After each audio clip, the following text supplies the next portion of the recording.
Hi everyone, it's Laura, and today I'm here to talk to you about A Lady for a Duke.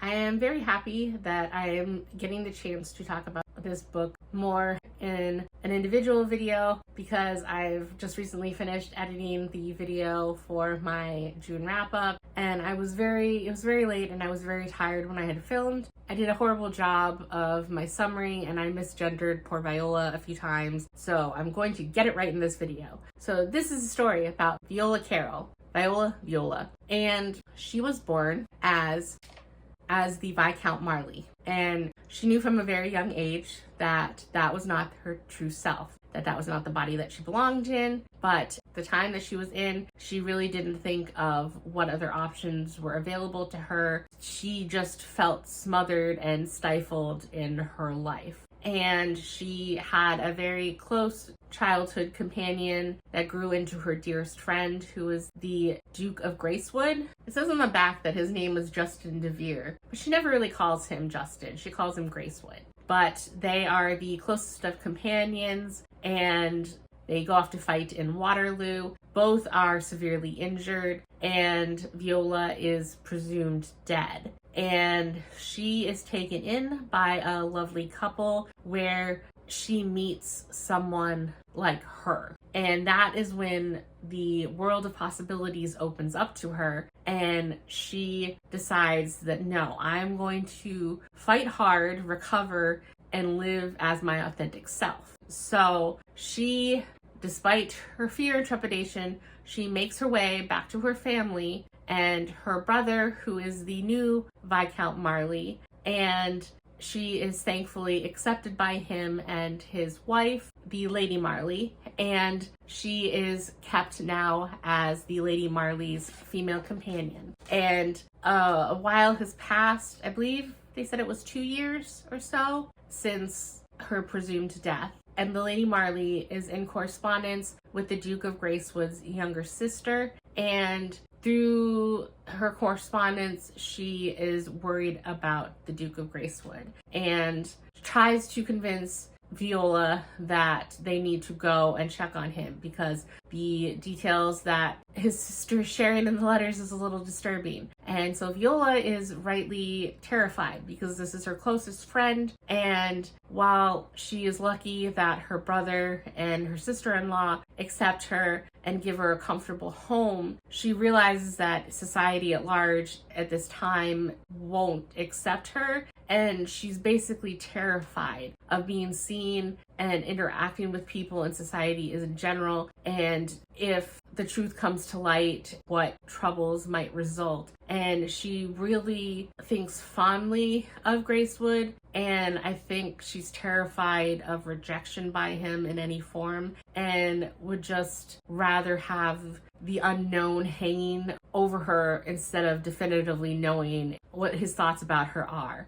But she's persuaded to go, and things are very bad. It's very clear that Gracewood has suffered greatly, not only from the war, it's clear he has some sort of PTSD, and then he's mourning his dearest friend, the Viscount Marley. And that puts Viola in such a difficult situation because she wants to let him know that she's alive and that he need not mourn her, but just mourn the idea he had of who she was. But at the same time, she's terrified. And he is self-medicating and he's in rough shape. So she is able to kind of talk to him, and he starts to feel an attraction towards her. And as they grow closer, she's waiting for the other shoe to drop. And sure enough, at some point, as he gets more sober, he recognizes her. And it's not terrible, I think, for the time period, but he didn't quite understand the journey she's been through. So he's just surprised. He's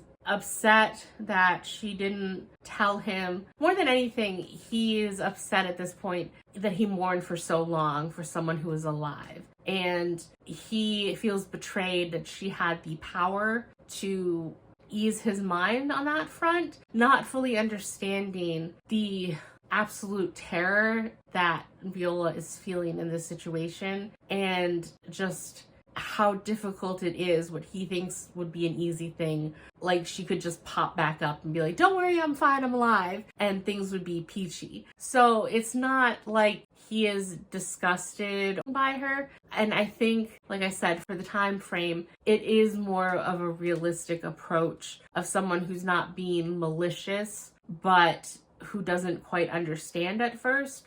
But they do encounter each other because part of Lady Marley's visit there was to try and strong-arm him into letting his sister debut in society and to bring her to London and go to all the different functions. So they do manage to convince him of that, and as time goes on, they both, Viola and Gracewood, they do interact more in London, and it's pretty clear that Viola is kind of, she's scared now, but she still feels drawn towards Gracewood, and it's very clear that Gracewood still feels attraction towards Viola, and he wants to make it up to her about his initial reaction and win her over, but she doesn't see how any romantic relationship could exist between the two of them. It's just not going to happen. He's the Duke, and it's not like she could give him heirs, and that if the truth ever came out, what would society think of him? So it's very interesting, and it's a longer book. I know not everyone is up for a chunky romance, but I think it handled the time period and society and the difficulties that Viola would face at that time, where she has no title or money of her own, and the legitimate fears that you have in a situation like that. But I felt that the repeated circumstances of her meeting with Gracewood, also knowing that they were childhood friends, is obviously they've gone through a lot and they have to relearn a lot about each other and how they are as people now. Because like I said, Gracewood was changed by his experiences in the war, so he's even not the same person that he was a few years ago. So they kind of have to grow back together in the relationship to who they are now. And I love their romance, and I love all the side characters. Viola's brother, he is kind of a lovable buffoon, and Lady Marley, she is a meddler in the best way, because she's only doing what she thinks is best. Sometimes it doesn't always work out for her, but she really tries to help the people that she loves around her. And I think everyone kind of needs someone like her that pushes them out of their comfort zone. And then the Duke of Gracewood, I think he is fighting through a lot, and his younger sister is lovely and naive somewhat of how society works, but she seems like the sweetest girl. So overall, I love this book. I love the characters. I love the story. I love the romance. I'm so happy that I read it, and I gave it 5 stars. So I think that's it for this video, and I will see you in the next one. Bye.